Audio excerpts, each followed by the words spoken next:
Welcome back to Briggs on Books, our international talk show where we talk to authors from all over the world. Are you ready to pick your next read or put another book in your stack? Check this one out, Precipice. It's amazing. I thought it might be nonfiction, but our guest assures us it's science fiction about what the world's going to turn into, advanced artificial intelligence. Anyway, I'm not going to tell you about it because we have the author here. If I can find him, there he is. Welcome, Scott Bollens, Professor Bollens, maybe I should say. You're a novelist, but also a conflict scholar. So you've written several nonfiction books as well. Is that right? That's correct, Mike. Good being with you today, especially on publication day for Precipice. I know, it's the day, it's coming out today. I think people could have ordered it a few days ago, is that right? That's correct, yeah. So pre-sales. Tell us about Precipice. Precipice is, think about the social media world that you're in today, listeners out there. Most of what you experience is curated, which means it's designed for you and you only, based on your past preferences and so forth. And it's based on algorithms, which is a formula that tells the computer what to send to you. So I took it further. This is a near future science fiction. It takes place in 2032, so 8 years from now. And it talks about when algorithms basically take over all of our lives, when algorithms triumph is the subtitle. And it takes it over a 20-year journey of how our human thinking, our consciousness, and our human behavior changes without us even knowing it based on this so-called algorithmic input. Yeah, when I was in high school in the 70s, I heard the term algorithm, of course, in our math classes, I guess you call them.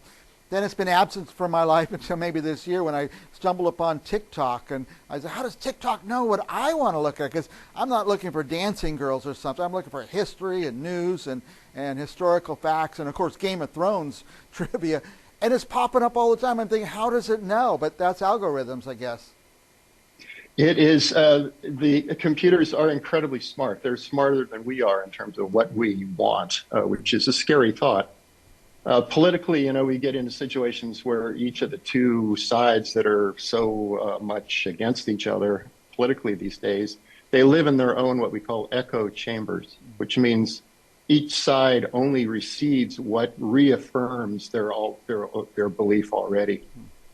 And that's a theme I took in this science fiction, near future, where if everyone's just receiving information that reinforces what they want, everybody's going to become very self-righteous and sure of themselves. Yeah. And the book takes it in a pretty dark direction from there, because the computer, if you will, supercomputer, learns that what really motivates people the most is grievance and hatred.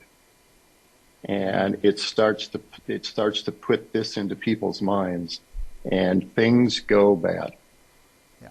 Amazing. Now, artificial intelligence, to us people who aren't involved in the study of it, it's kind of a new concept to a lot of us, and we've seen it change so quickly. Now, your book is, what, 8 years into the future?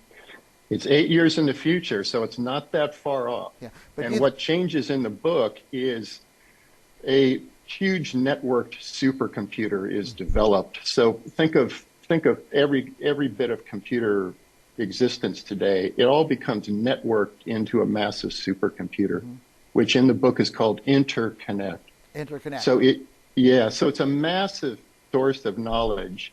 And if you think that computers and algorithms are determining your life a lot right now, just wait what I forecast 8 years from now. Now, what the protagonist, does he work for the company? What's his role? The protagonist is a man named Jared Rhodey, who is a disillusioned academic. And he becomes disillusioned because he sees very gradually at first, but then very suddenly, students using artificial intelligence in papers, in everything. And he sees in the classrooms early on in Precipice that students have this incredible sense that they are correct. about things that the protagonist, Jared Rhodey, has no idea what they're talking about. This is fabrication by interconnect computer, but the students are grabbing onto it as if it's absolute truth. And it's a story of him. This is actually the first book of a trilogy. The trilogy is already written. Listeners out there, if you're not familiar with the trilogy, you can get Precipice because it is the prequel. It is the start of when AI or this supercomputer starts to take over human consciousness. Amazing. Now, I think I hear you saying that people who develop a knowledge or an idea or a thought, say one person thinks big government's better, another thinks small government's better, they're going to get the algorithms that help convince them even more that their point is the correct point. Exactly. That's what we call echo chambers. It reinforces your own ideas, and it demolishes the other side's opinions. I mean, that's the other side of it. So, everybody's right. What happens when everybody feels they're right? Yeah. Oh, my goodness. Now, by the way, yes. you are a professor, or you were a professor. Did you see AI used in the classroom? Yeah, I was a professor for 36 years. I just retired in July, so I'm a free man now, writing novels like this. It is the start of AI in classrooms over the last 2 years. Yeah. AI, as many listeners know, it's in everything now. Any software you use, AI is there, usually in the form of chat GPT. Yeah. And academia, we're just starting to confront how to deal with AI. If students are going to start turning in AI papers, how do we evaluate that? How do we know it's AI? Right. So we're on the start of a very steep learning curve in academia. Yeah. When I was last teaching, we had a program. We'd run the students' papers through, and it would tell us how much of it they stole and how much was original. But I don't know how it'll be dealt with in the future. Exactly. We have a program now that checks for AI content, and it'll give us an estimate of what percentage of the paper might be AI. Yeah. So those tools are developing. Yeah, and just a few years ago, Wikipedia was kind of the battleground, students using Wikipedia. But now, what a difference. Now, your book is 8 years in the future, am I right? Or something like that? 8 years in the future. 2032, things start to get kind of sketchy in terms of the intrusion of AI. My thought is, in 8 years, people reading your book, will they be saying, man, this guy really foresaw what things are turning into? Or will they say, man, he's so far behind, he didn't even come close to predicting the present time? Oh, gosh. Mike, I hope it's not the first answer that, boy, he was so predictive of what happened, because I really paint an exaggerated, in a way, negative portrayal. Yeah. I see the fiction maybe more as a warning, hopefully, for readers, rather than a predictor. I hope it's not a predictor, because I take it far afield, and it's a trilogy. So this is 3 books. Yeah. It takes place over a 20-year period, all the way up to the mid-2050s. It sounds like it's a cautionary tale, and it could start giving us the questions to start asking or to be watching for. Exactly. I would say it's a cautionary tale. And, the academic is still in me. So although this is written as a fiction, lots of dialogue, lots of character development and setting and so forth, some big questions are asked by the characters in here about human consciousness and what characters in this book call organic thinking rather than curated thinking. Curated thinking. Yeah. Amazing. You have my mind spinning so fast now, thinking of so many things. I think this is the kind of book, I used to read nonfiction, but I think this is the kind of thing I'm going to read next. I'm glad to hear that, Mike. Yeah. It's, as an academic, I love now writing fiction, and this is the 3rd book of 3.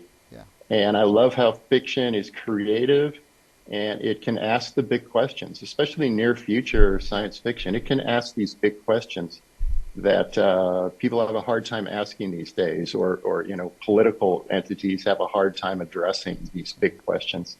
In fiction, you can let it loose, and I love that creative aspect of fiction. I usually, one of my questions is, who who should read this book? Who's going to read this book? But it sounds like it's the kind of book everybody should read. I think so. Well, I hope so. I hope so. I mean, anybody that's influenced by social media or AI today, which is probably about 95% of your listeners, right? Yeah, that's right.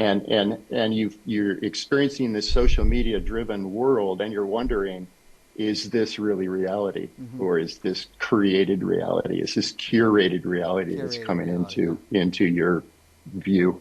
Yeah, back to TikTok, I've learned to kind of pick out what's real and what's not real just by whether it's an animated voice or an artificial voice, or it's a guy telling us the facts and the breaking news wearing a T-shirt or a suit. You know, there's ways to tell, but it's going to be harder and harder whether we'll be even able to tell if they're real people talking to us. Yeah, it's going to become harder and harder. Yeah. There's AI developed images and so forth, photo manipulation. Wow.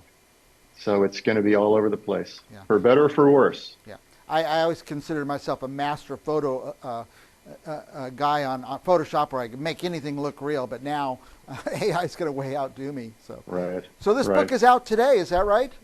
This book is out today. Precipice: When Algorithms Triumph. I bet if you order it today, you'll get it tomorrow. That's how I get my books.